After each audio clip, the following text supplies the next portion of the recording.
Hello, ladies and gentlemen. Welcome to Alberta News and Views. Today, it is all about Ontario. Ford government to extend gas tax cut in Ontario through 2024. We're going to listen to Doug Ford talk about that here in a sec. Of course, Doug says he is doing this because the cost of living crisis and this carbon tax are ridiculous. It doesn't have to be this way. Justin Trudeau is raising the carbon tax 23% on April 1st. The latest polling out this morning shows it's like 78% of Canadians want that tax either frozen where it is right now or gone.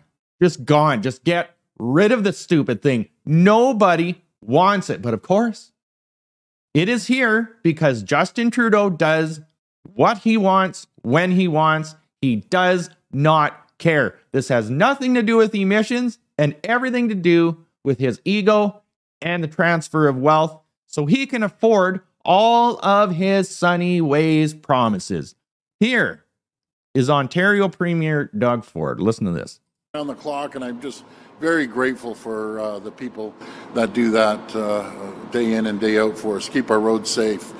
Friends, 1 week from today, on April the 1st, the federal government will be raising its terrible carbon tax by a staggering 23%. This increase is going to raise the price at the pumps by an additional 3 cents per liter of gas. Starting next week, the total cost of the federal carbon tax will be 17.6 cents per liter of gas, increasing everything that moves. This tax is costing hardworking people more money to drive to work or drop off the kids to hockey practice. It's going to increase the cost of everything. It's going to hurt every single person in Ontario. Yep. So once again, I'm calling on the federal government to not make life more expensive for Ontario families. I urge you to immediately scrap next week's tax hike. And it's not too late. And friends, don't be fooled. Bonnie Crombie continues to support carbon taxes and this tax increase.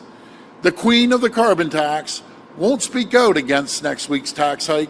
In fact, her committee, the one she handpicked to study carbon taxes, every single one of them is on record supporting a carbon tax. They aren't fooling anyone.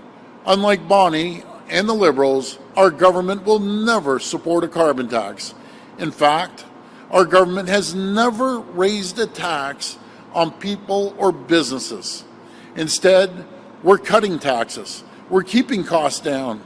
In 2022, we introduced a temporary gas tax cut by more than 10.7 cents per liter, saving households $260 over the last 2 years.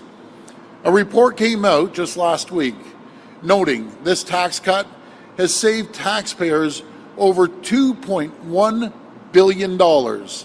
This is one of the largest tax cuts in Ontario's history. And today, I'm pleased to announce that in our upcoming budget, we're going to extend the gas tax cut through to December 31st, 2024. Absolutely.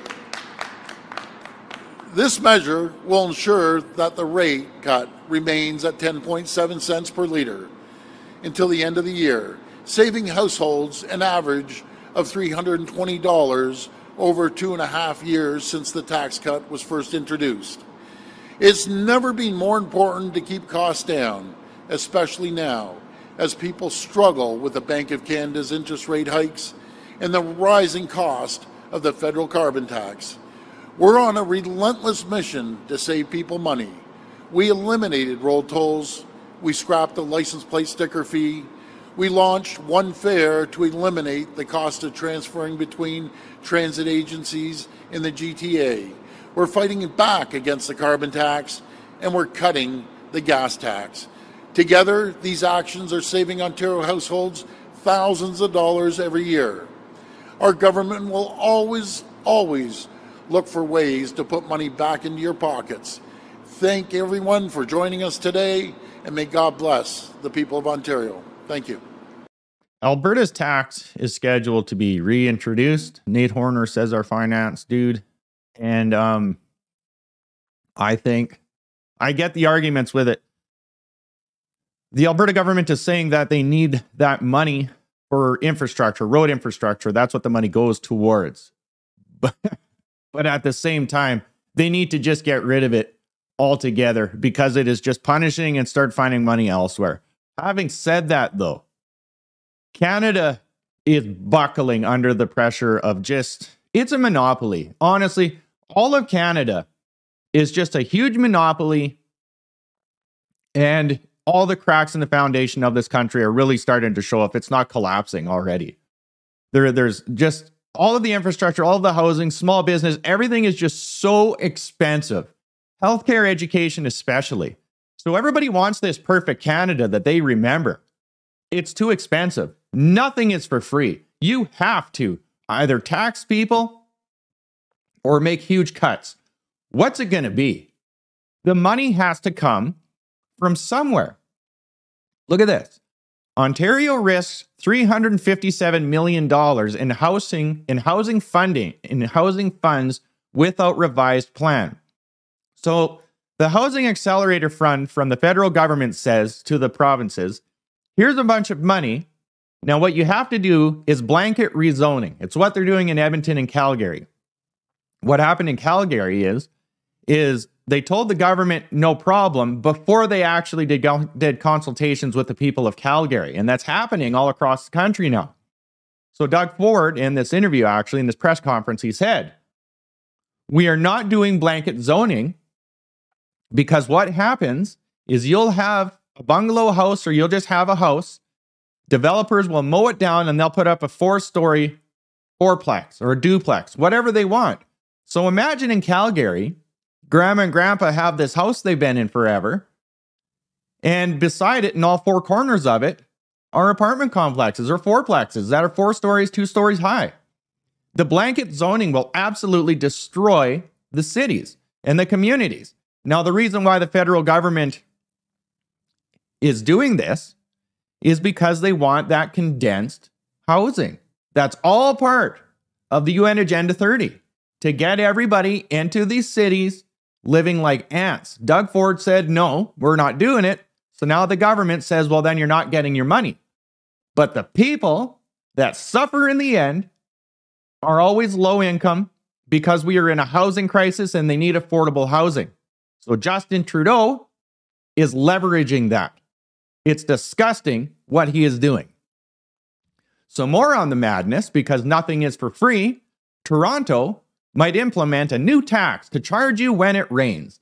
So the infrastructure is crumbling and they need to get money somehow to build it. So they want to implement, it's like a rain tax. So is Toronto about to get a rain tax? Toronto is considering something called a storm water charge along with storm water charge credits and a water service charge. Any way that they can figure how to get money off of you, they're going to start doing it. Taxes, taxes, taxes, taxes, taxes, because everything is broke or broken or bankrupt or going bankrupt. Together, they could revolutionize how the city manages its water infrastructure and addresses environmental concerns. Taxes, regular taxes aren't enough now. They're just going to squeeze you for absolutely everything. When is it going to be enough?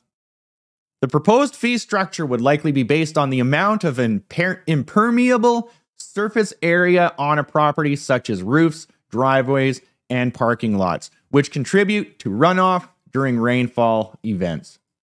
Expect way more taxes just like this. Canada, it's losing so much money.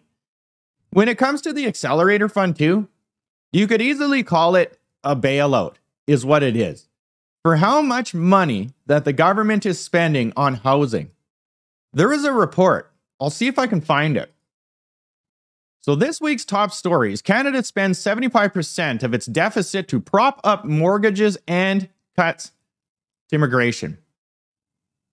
Let me say that again. So Canada spends 75% of its deficit to prop up mortgages and cuts immigration. This is March 24th. Canadian real estate. Canada is spending 75% of its forecast deficit to prop up mortgages. The government of Canada plans to spend a whopping $30 billion to support its mortgage market this year. March marked the second month of its buying spree, spending roughly 75% of the money they anticipate they'll need to borrow. While this will help with cheaper mortgages in the short run, it's a move typically reserved for a crisis. A country borrowing money to float its own capital markets is a dangerous signal to global capital, who is already taking their money out of the country. I'm going to talk more on this later. This is called a bailout. This is a bailout.